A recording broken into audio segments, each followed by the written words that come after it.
Congressman Pocan is with us, and Emmanuel in Chicago.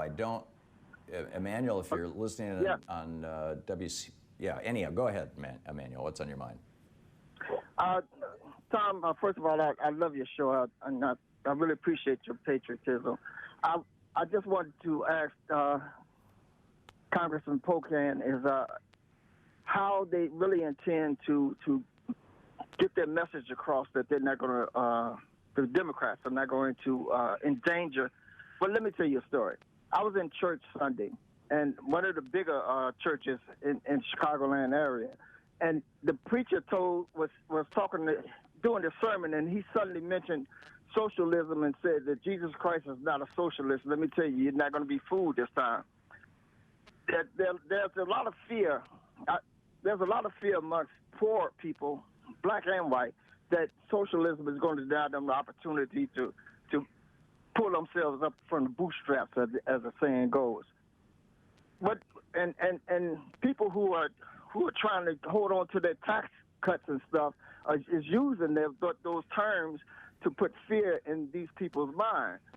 You're losing the battle if you keep on.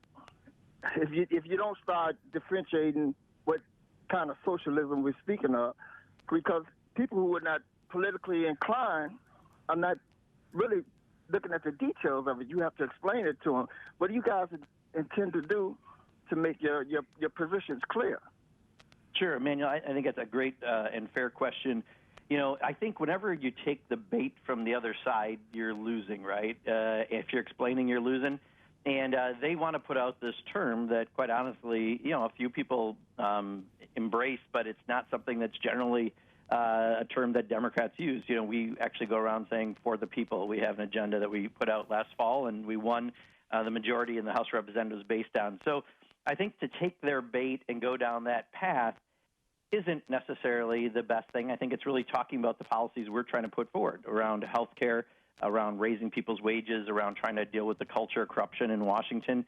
When you talk about those things, we're talking to the vast majority of people about what they care about, and they talk about their kitchen table. They don't talk about labels. So Republicans want to have us on a debate about labels because they don't have ideas.